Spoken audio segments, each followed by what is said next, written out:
Oi pessoal, tudo bem? Eu sou o Gustavo, esse é o canal Redes e Poder no Sistema Internacional e hoje a gente vai falar, justamente nessa semana em que a tecnologia do 5G está sendo leiloada aqui no Brasil, a respeito de uma série de mudanças que vem se somando nos últimos tempos com relação a diferentes formas com as quais se usa a internet ao redor do mundo.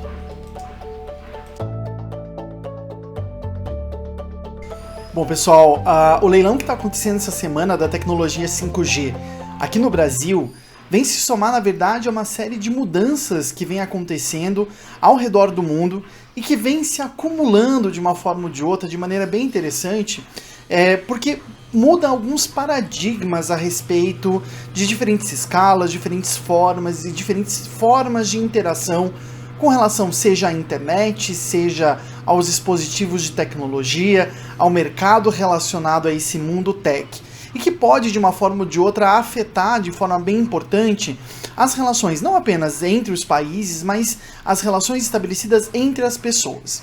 Bom, não é de hoje que essa discussão vem sendo feita, vem sendo construída, debatida, de que aquele modelo que nós tínhamos de internet na década de 90 não se sustentaria durante muito tempo. O que eu chamo desse modelo da internet dos anos 90?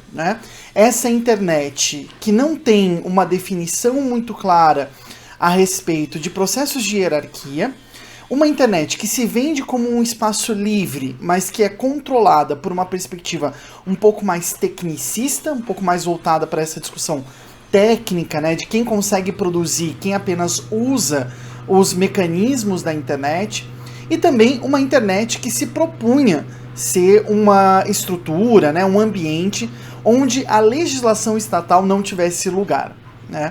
Esses três elementos advêm até mesmo da própria formação desse espírito web. Esse espírito aí que vai surgindo nos anos 70, nos anos 80 e que vai se aprofundar e se espalhar de forma a se popularizar, digamos assim, a partir do fim dos anos 90, mas principalmente nos anos 2000. Esse espírito web ainda é representado por algumas pessoas, por alguns grupos, e que tem princípios muito legais, como por exemplo a definição feita pela ONU alguns anos atrás da internet como um direito humano. O acesso à internet como um direito cívico das pessoas de acesso à informação, às possibilidades, aos elementos que estejam à disposição, sendo que a informação pode vir de uma forma ou de outra a facilitar a vida das pessoas ao redor do mundo. Da mesma forma, plataformas como a Wikipédia trazem de uma forma ou de outra esse espírito colaborativo, esse espírito teoricamente deshierarquizado, e transformado em rede de uma forma ou de outra. A gente foi vendo, porém, ao longo do tempo, a forma como esse mecanismo, esse ambiente virtual foi sendo instrumentalizado e foi sendo reorganizado a partir, claro, dessas bases, mas de outros pressupostos a respeito disso. Nesse sentido, acho que caberia recomendar fortemente, eu acho que eu estou sem o livro aqui, mas eu deixo aqui nas recomendações aqui embaixo, dois livros que falam sobre os anos 90. A gente já está aí entrando, a gente já entrou, na verdade, na década do 2020, e acho que é importante a gente lembrar que os anos 90 estão aí, então há 30 anos atrás. E então a gente já tem que começar a observar os anos 90 mesmo como um período histórico. Isso era uma discussão que eu tinha, inclusive, nas definições das disciplinas e tal, discussão no sentido positivo, não negativo, de aonde começava, por exemplo, a ideia de política internacional contemporânea e onde que começava, onde terminava a história recente das relações internacionais. E aí depende, claro, muito da organização, da perspectiva, da justificação e tudo mais, mas eu colocava que os anos 90, de repente, já poderiam ser considerados como parte da história das relações internacionais e não mais como parte da política internacional contemporânea. Isso tanto a respeito do afastamento histórico, como pelas alterações causadas no sistema internacional com relação a isso. E essa percepção a gente pode ter por meio desses dois livros, muito interessantes para a gente entender mais ou menos como se dava essa gestão e como que a internet ela foi pensada para um mundo de, digamos assim, cooperação limitada. né? Ou seja, o que eu quero dizer com essa ideia de cooperação limitada? É o mundo dos anos 90, é o mundo do G7, no máximo do G8, em que as maiores economias, de uma forma ou de outra, ditavam o funcionamento do mercado global, em que a gente não tinha grandes outros players fora dos Estados Unidos e da Europa, fora da América do Norte e da Europa, a não ser o Japão, que estava totalmente integrado nessa mesma lógica, e, portanto, causou na internet um espraiamento a partir dessa lógica liberal, multilateral, economicista, pautada pelo livre comércio dos anos 90. Né? Isso a gente pode observar bem no Sociedade em Rede, do Manuel Castells, que ele lança em 99, em que ele faz uma análise, né, das relações de trabalho e das mudanças nesse sentido que acontecem lá, mas também no livro do Joseph Stiglitz, Os Exuberantes Anos 90. Né? Eu tô achando cada vez mais que os anos 90 tem esse caráter histórico, esse ponto, né? Esse momento histórico importante para a gente analisar, até para entender coisas que estão acontecendo no Brasil hoje. Né? Mas com relação à internet hoje, as mudanças que a gente vem observando, então, ao longo desses últimos 30 anos, né? É importante a gente lembrar que daqui a pouquinho, daqui a 6 anos, que em tempo histórico não é quase nada, né? A gente já vai estar falando de 20 anos de smartphones. Em 2007 foi quando o primeiro smartphone foi lançado no mundo, nesse mundo ocidental, né? De livre mercado e tudo mais, às vésperas da crise financeira de 2008, que é um ponto de inflexão muito importante também para entender o funcionamento do sistema internacional, e com o lançamento do smartphone, essa nova forma de execução, elaboração e interação de pessoas, indivíduos, coletividades, enfim, com a internet. A Web 2.0, em que o usuário pode também produzir e não apenas ler o conteúdo que está disponibilizado para ele, traz justamente essa nova forma de interação, essa nova ética, essa nova, digamos assim, normatividade, né? Essa nova forma de se relacionar com as coisas e com as pessoas no âmbito da internet, né? Fenômeno do qual a gente está ainda colhendo muitos frutos políticos, econômicos, sociais, culturais, enfim, de diversas naturezas. Só que um fenômeno dessa mistura, né, desse zeitgeist, digamos assim, esse espírito de tempo, né, desse espírito web que eu estou chamando aí dos anos 90, era a gente trabalhar, isso eu lembro, eu era criança nos anos 90, né, mas eu me lembro dessas discussões serem feitas, né, esse novo mundo tech, esse novo mundo web. E ao criar, né, essa fronteira, digamos assim, né, no sentido do Hafestad, do Claude Hafestad, da função social da fronteira, ou seja, de uma área de regulação, de diferenciação, de troca com outro ambiente, né, a gente criou essa ideia de mundo tech, segregando aquilo que seria o mundo real do mundo virtual. Né? E essa forma de análise, se a gente for parar para pensar, ainda está muito forte na nossa cabeça.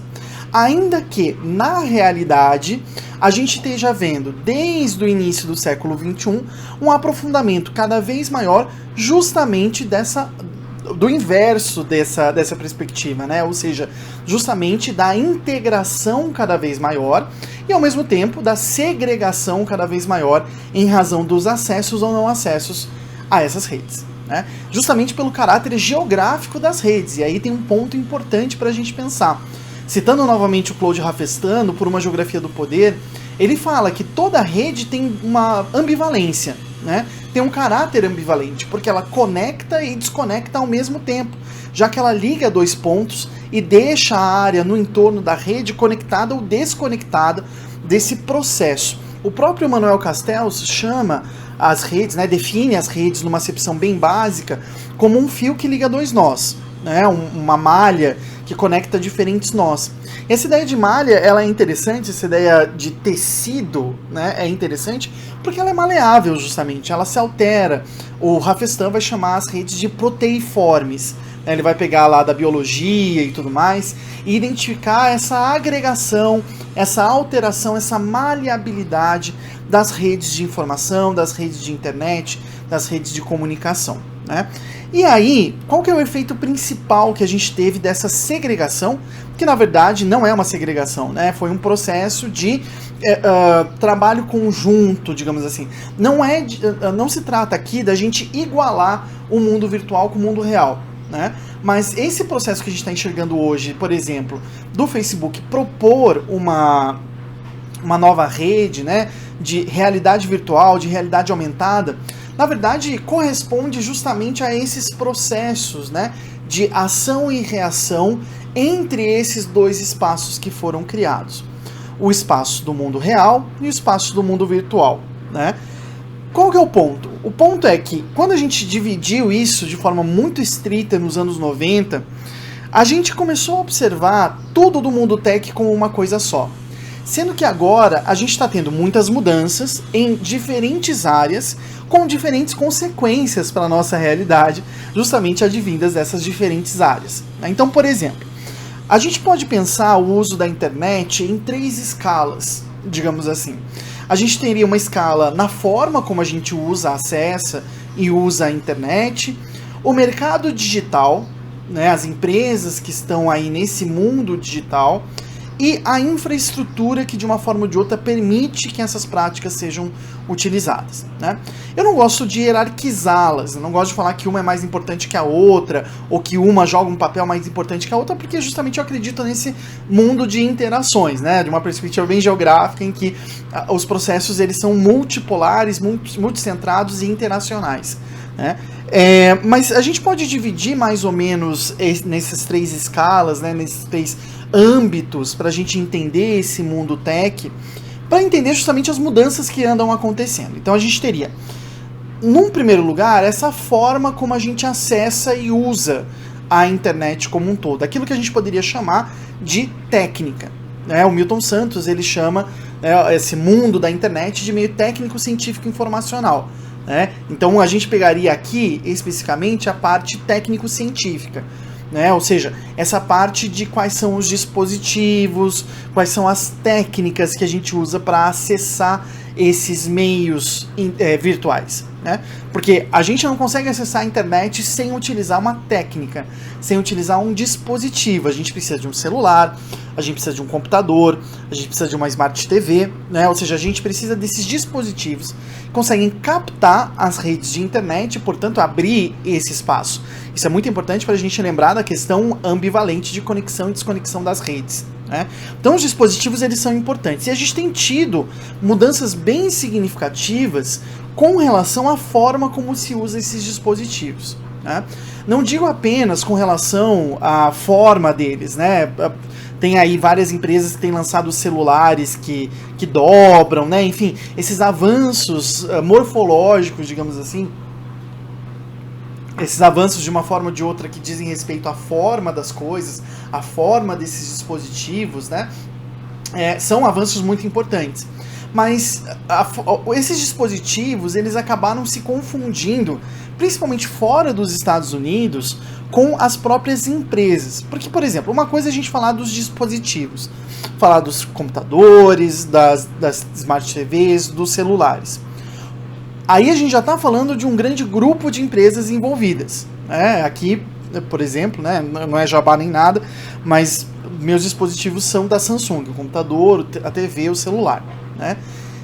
Mas a gente pode falar da Apple, a gente pode falar da Microsoft, a gente pode falar, enfim, de outras empresas que produzem esses dispositivos, a Huawei também, né, que produz smartphones e outros dispositivos tecnológicos, né?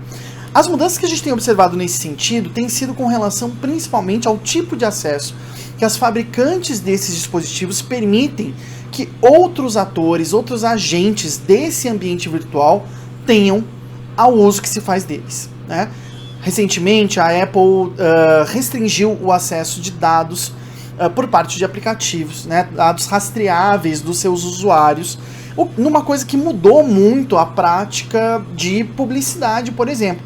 Porque a gente sabe que um dos elementos que mais dá lucratividade é a publicidade direcionada, derivada, né, da análise em pacotes, né, em massa, análise maciça, de dados a respeito do comportamento das pessoas no ambiente virtual, né? Por quê? Porque essas empresas que lucram muito com esse aspecto estão justamente nessa segunda camada, digamos assim, que é o mercado digital, né? Essa plataforma. Porque a gente costuma falar, a Apple, a Big Tech, né? A Apple, Facebook, Google, enfim. Sendo que, na verdade, seria bom a gente distinguir a Apple, a Huawei, a Samsung, que produzem dispositivos, daquelas empresas que utilizam a publicidade para alcançar seus lucros por meio do uso justamente, né, uso, leitura, análise dos dados obtidos pelos usos das pessoas em suas plataformas, como o Facebook, o Google e a Amazon, né, como 3 grandes exemplos que a gente teria aí desse tipo de mercado digital pautado pelo uso desses dados que estão em aplicativos. Né? Esse fenômeno é importante porque é aí que a gente está observando a maior mudança, né? Tanto que recentemente o Facebook, né, declarou aí que está criando uma nova empresa chamada Meta. Né? Esse anúncio do Facebook, ainda que a gente tenha recebido aqui como uma novidade e tudo mais, é derivado de políticas judiciais, né, de práticas judiciais de combate ao truste e ao cartel no âmbito dos Estados Unidos. Algo que traz uma discussão que a gente sempre faz aqui no canal com relação à territorialidade desses setores. O David Lyon, professor da Universidade Queen's do Canadá, ele tem uma frase que eu acho fenomenal. Ele fala assim: "The cloud's not fluffy", né? A nuvem não é fofinha. A nuvem, na verdade, ela é bem material e extremamente territorializada. Como a gente viu, por exemplo, aqui no Brasil, alguns anos atrás, naquela febre de juízes de primeira instância que derrubavam os serviços do WhatsApp. Né? A gente passou, acho que num ano só, 3 ou 4 vezes por isso. Né? Demonstrando o papel do território e da jurisdição na definição de como vão funcionar essas empresas. Né? Essas práticas, né?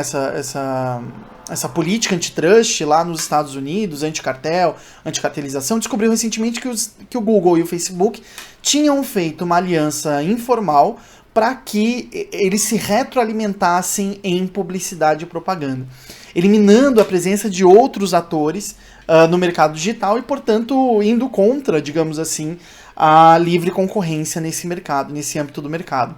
E é a partir daí que a gente vê essa distinção de empresas. Né? É a partir daí que a gente enxerga a tentativa do Mark Zuckerberg de criar um mundo à parte, né? Essa realidade aumentada, em que as regras poderão ser controladas por ele e não pela justiça. Isso está nos projetos verdes do Google também, que tem como principal função criar plataformas sustentadas, né, por energia solar em águas internacionais, de forma a fugir dessa territorialidade da justiça dos diferentes países. Né? E por fim, a gente tem as mudanças como aquela do 5G. A gente pensou em fazer um vídeo sobre o 5G, mas no momento que eu estou gravando esse vídeo, o leilão ainda não acabou. Então, ele começou ontem, na quinta-feira, hoje já é sexta-feira, e o leilão ainda não acabou, a gente ainda não sabe direito como isso vai funcionar. Então, se vocês quiserem, depois a gente comenta um pouco melhor a respeito disso, mas essa área, na verdade, né, infraestrutural, na verdade é onde está, né, a maior ligação de interesses públicos e privados. Né?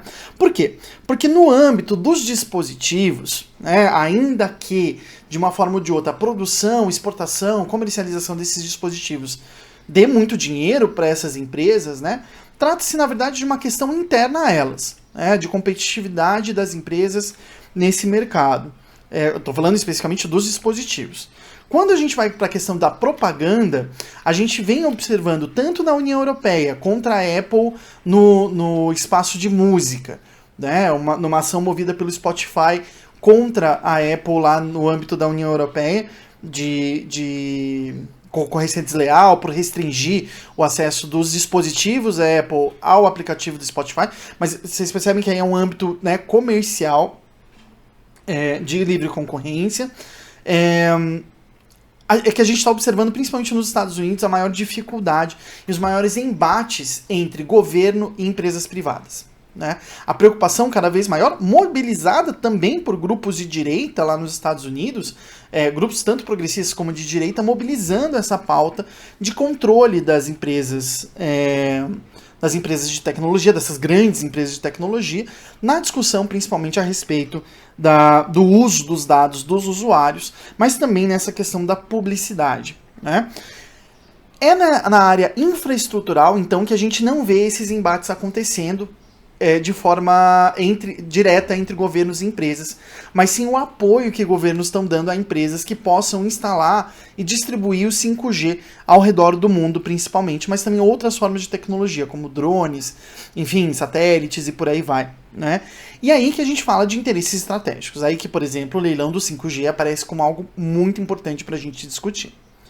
Bom, pessoal, esse vídeo foi um vídeo relativamente curto, né? É mais para comentar esses fenômenos. Se vocês têm alguma dúvida, alguma dica, alguma sugestão, alguma pergunta, coloca aqui que a gente vai adorar responder para vocês também. Prestem atenção que a gente vai ter novidades no canal aí para dezembro e a gente espera que vocês gostem também. Um abraço, gente, até mais.